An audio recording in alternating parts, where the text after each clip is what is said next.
Power begins from within. If you're aware of who you are, if you're aware of what you're good at, what you're not good at, if you're able to see how emotions kind of govern your life, if you can learn what your weaknesses are and how to control them, you can't ever get complete control, but awareness is almost enough. Slowly through this process of knowing who you are and understanding other people and how they operate so you don't make stupid mistakes in life, you can increase that little tiny margin more and more and more, and you will be a person of power. Law number 1 in the 48 Laws of Power is called never outshine the master. And almost every single person in the world has violated that law, myself included. Basically how it works, you're so eager to impress your boss or whomever in your new job that you try so hard that you make him or her feel insecure. Like maybe you're younger and better than they are. And because of that, you're fired, or something bad happens to you, and you never know why. Do you think meditation is allowing you to make more interesting connections because of the quiet? Yes, I mean, I'm not going to go too deeply into this. It's a theory of creativity that's not my own, but that I use a lot in Mastery. And basically the idea is that ideas are generated in the unconscious. They're not generated consciously. Your conscious mind is very limited what you can hold in your memory. Right. But unconsciously, in your subconscious, when you're asleep, when you're dreaming, the mind is filled with thousands upon thousands of ideas and things that are there, that are lingering there. And connections are being made all of the time. And occasionally those connections float up to your conscious mind, and you have a brilliant idea about how to do something. 1 out of 10 people are like great manipulators. And there just takes one person and they can ruin your life. We were born with this natural talent. Every single person is born with this talent for getting inside the minds of other people. It's something that you're not even aware of. How do they need to conceive of that? To what end are they using that skill to make their own dreams come true? First thing is, you're not aware of this power that you have. You're walking around in life, I'm not critical because I'm the same, sort of sleepwalking. You're inside hearing your own thoughts day in, day out, like a continually, circling loop in your head. And you're not aware of the fact that if you stop that and you look at other people, a world opens up to you. So what's the first component of that world? Nonverbal communication. 95% of what really matters in communication between people is not through words. Words are used to deceive you, to disguise what people are really thinking. What are just a step or two that they can take down that path starting today? The first thing to understand is the most important, and that it is a skill. If you want to play the piano, you can't just sit down and suddenly play. You've got to practice it. You've got to practice it every day. And if you practice an hour a day, you're going to get better at it. Why are children able to learn and an adult can't? The reason is children don't think that they're superior. They don't think that they already understand the world. They're this small. They're weak. They're defenseless. They have to learn or they're going to die. They have to learn how to speak the language. They have to learn what's going on with their parents, or they're literally going to die. Do you have tricks that you use for ensuring that genius does not become a young man's game, that your books truly get better and better over time? Basically, every time I begin a book, I'm deathly afraid of failing. I feel like, it's not going to sell as well as the last book. I'm losing it. I got to go back to square one. Each project, each thing that you do in life, you have to kind of create that feeling in the gut like, I don't know if I'm going to be able to pull it off. I don't know if I can go 12 rounds with Floyd Mayweather this time. I don't know it. The secret really to success in life, I have to say, is retaining, I talk about this in Mastery, is retaining your childlike qualities. If you're completely a child, that's not going to work. Negative capability is rule number 1 for being a creative person. And if you don't follow anything else in Mastery, that would be enough.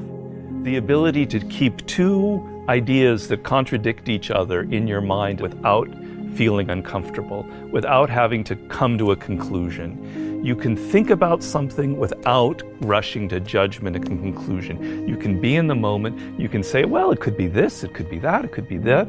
And you don't have to decide whether it's A, B, or C. You're open to adopting 3 or 4 different viewpoints.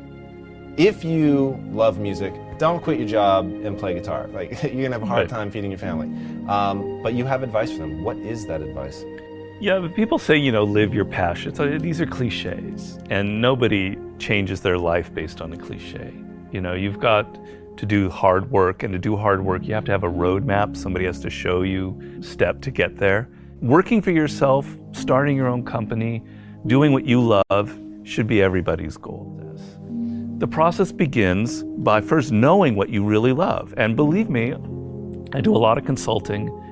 A lot of people have no self-awareness. They don't even really know what it is that they were meant to do in life.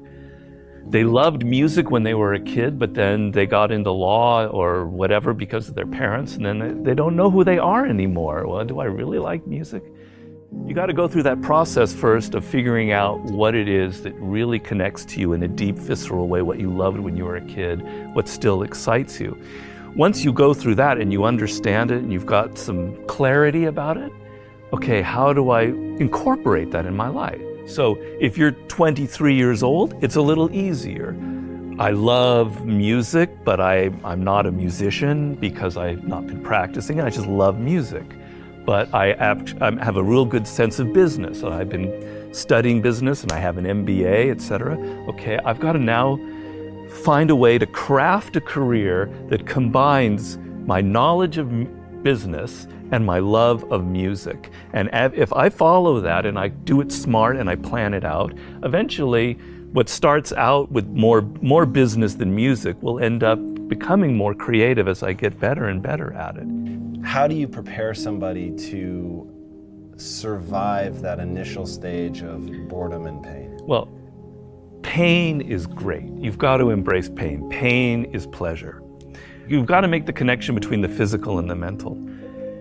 Well, you know that when you're exercising, when you're running or you're working out or whatever, it hurts, but it leads to something pleasurable.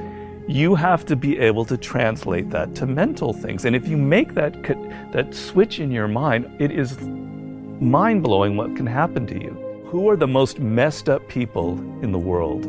Spoiled kids. Kids who are given everything, who have a rich father or mother and they don't have to work or try. They are the most messed up people you'll ever meet. Each person, I make this point in Mastery, is born unique. And it's kind of one of those cliches. Yeah. But there's science to it. The science is your DNA will never be repeated. The way your brain is wired will never be repeated. Your experiences in life, you're one of a kind. And it's an amazing thought if you think about it. Of all of the billions of humans that have lived and will ever live, there will never be anybody who is wired like you are wired. And the problem in life is as you get older, you can become more and more like other people. You spend a lot of your time thinking about what other people like, and you're not aware of what you like. You go into careers because you listen to other people. If you look at all of the brilliant people who've succeeded in life, if you look at a Steve Jobs, you look at an Elon Musk, etc., there's nobody else out there like them. You're never going to be able to pinpoint one other person like them. They are completely unique, and those are the people that end up having power in the world. So if you're going to be able to create that website, that blog, that whatever it is, that startup that is different, that has its own niche and reflects you, something good will happen from it. Control people's perceptions of reality and you control them. It's a great military strategy. Comes from the great Colonel Boyd, who invented what's known as the OODA loop.